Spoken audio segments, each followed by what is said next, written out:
Welcome, everyone, to 24/7 Sports. I am Tom Loy alongside the 105 guys. We've got Director of Scouting Andrew Ivins and National Analyst Cooper Patagna. Signing day is right around the corner, so we're looking at 2025 recruiting classes and breaking everything down about the soon-to-be signees. We're going to hit four superlatives. Today, we're looking at Duke. The Blue Devils currently have the number 30 ranked recruiting class in 2025, and there are 25 commits set to play for head coach Manny Diaz.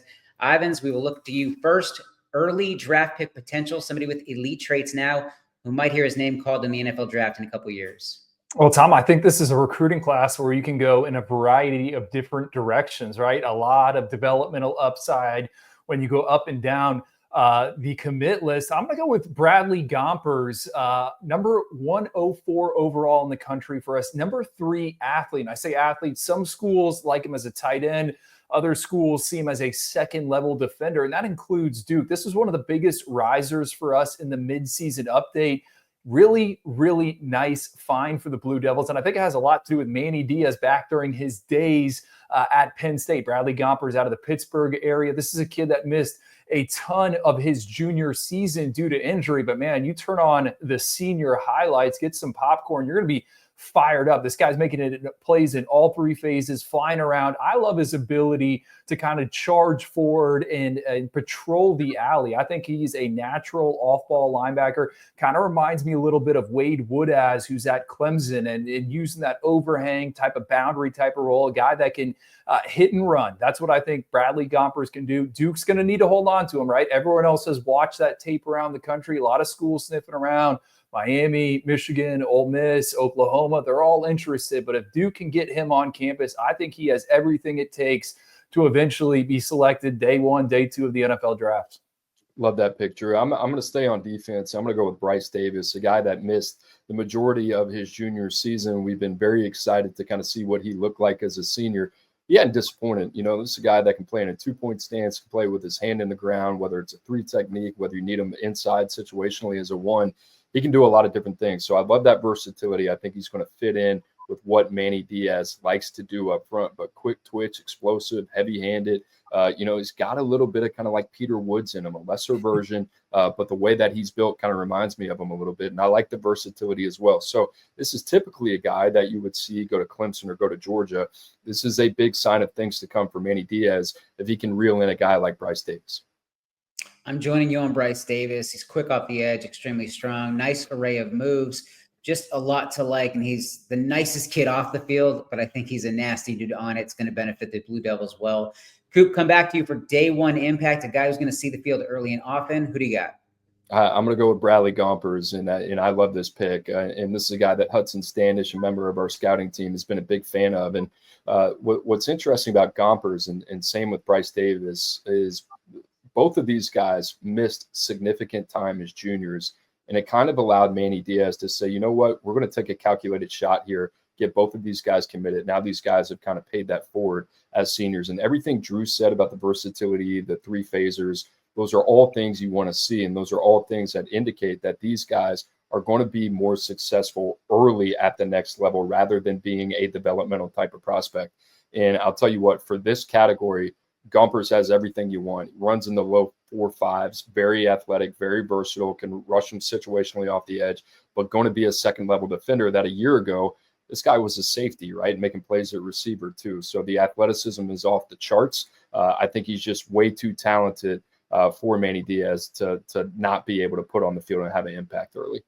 Yeah, Coop, over 700 yards receiving, close to 80 tackles through 10 games there as a senior in one of the, I would say, most competitive conferences in all of America. Love that one. I'm going to go with running back Nate Shepherd, and Duke is going to have some playing time available. Nate Shepherd's a guy that just moved up in our rankings, now checks in as the number 29 ball carrier in the class. He's the younger brother of Colorado wide receiver Will Shepherd, 2-time state qualifier in the 110 hurdles. I love what he is doing here as a senior. 11.2 yards per carry, 22 rushing touchdowns through 7 games. but he's also making an impact in the return game. He's got 3 punt return touchdowns, another kickoff return touchdown, playing some defense. I think he's the total package: vision, contact balance, burst. I think he's a potential star in the ACC. And this is another kid where Duke's going to have to hold on here at the 11th hour. Ole Miss recently got Nate Shepherd on campus. So if they can get him in the boat, I think he's a potential breakthrough true freshman in 2025. I actually nearly went with Nate Shepherd, but I went with linebacker Bradley Gompers. I know he could play tight end, but I like him at linebacker for Duke. The dude is a tank, can play offense at the next level, but I think he's going to have a really good career under Manny Diaz on the defensive side of the ball. And I think you mentioned it earlier, Ivan's got to stick with Duke. There's people coming out, other schools coming after him, but I spoke to a source at Duke that is fully confident that he signs with the Blue Devils, so that'd be a big win. Boomer bust, come back to you, Ivan, an intriguing talent who could outperform or underachieve, kind of a mystery. Who do you got? I love this kid. Maybe we'll find a spot for him in the top 247. Samson Onua, our number 2 ranked player in the state of Massachusetts. You don't hear me talking about kids from Mass all that often. He's an international prospect, actually represented Great Britain at the FIBA U16 Euro Championships a few years ago. So he's a basketball player. He's found the game of football. He's also an elite track and field athlete, competed at Nike Nationals. He's got a 95 explosion score, according to our partners at NextGen.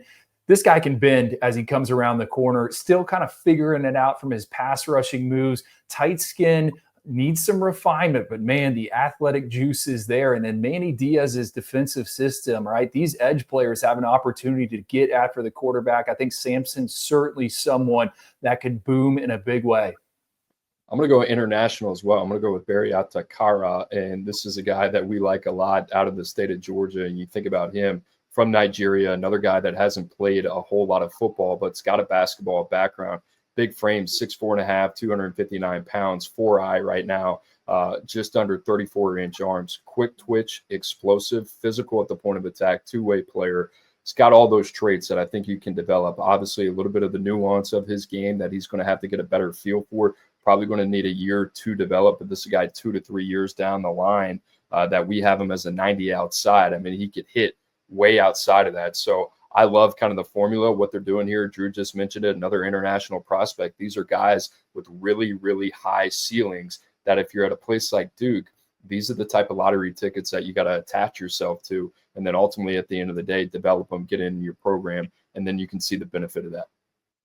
Boomer bust for me. I am going with running back Nate Shepherd for a lot of the reasons you already talked about, Ivans, but the kid produces. Before he suffered an injury, which ended his senior season, he had, I remember tweeting something about 1,700 all-purpose yards, 29 scores through 6 games. Just love the tape. I'm a fan. Got to know him a little bit throughout the process. Saw him on the 7-on-7 circuit. He shines just like he does on Friday night. So this is another one that Duke needs to keep in the fold. Diamond in the rough. We'll wrap it up with you, Coop. We got a 3-star prospect who could potentially hear their name called down the road win the NFL draft. Who do you got? I'll take Jamin Brown, and a big reason for this is, this is an offensive lineman that plays tackle, but ultimately at the end of the day, I think it's going to be an interior body. And we just saw this with Duke. We saw a guy in Graham Barton that's playing center right now for the Tampa Bay Buccaneers, a first-round draft pick, one of my favorite guys that I watched coming out last year. And you look at Jamin Brown and you say, all right, well, this guy's got tackle athleticism, but we're going to put him in a phone booth. He's going to move inside. I think ultimately at the end of the day, yes, he could play guard, but I think center is his future. I really, really like him there. Sudden, strong at the point of attack. You talk about a guy that plays with really good balance and body control, really good positional blocker as well. So I like Jamin Brown, one of those kind of developmental prospects that I think Duke ultimately going to have a different vision for at the next level, and I think that could benefit him in a big-time way. I'm going to go with wide receiver Javion Solomon, number 7 in the state of Georgia this year in receiving yards, 72 catches, 1,100 yards, 13 touchdowns. There's also returned a pair of kickoffs for touchdowns. You're kind of noticing a theme here in Duke's class. And he's also a guy they're going to have to hold on to. Georgia brought him in for a visit. Kentucky, Vandy have both offered. I like this kid. The data on him, kind of a bit of a head scratcher, 6'1", 165 pounds, 4'9" in the 40-yard dash. Then you get to the track profile, 10.73 in the 100, 46.5 in the long jump. This guy's a polished route runner. I think for Duke, he is someone that can stretch the field and handle a high volume of targets. Really, really nice find for them in the Peach State. And you said receiver. I thought you were going with my guy. I'm going with receiver Kayvon Simmons, a quarterback in high school. He's expected to play receiver in college. And don't get me wrong, like I actually like the tape at quarterback, but I expect him to play receiver. I just kind of wanted to see more from him as a senior. Missed most of the year with an injury, but a lot to like athletically. And I can see a smooth transition for him. He's explosive. I can see him surprising a lot of people and emerging in college. But that wraps it up. As I said before, we're going to hit a bunch of schools in leading up to December's early signing period. But for Andrew Ivins and Cooper Patagna, I'm Tom Loy. As always, stay locked to 247sports.com.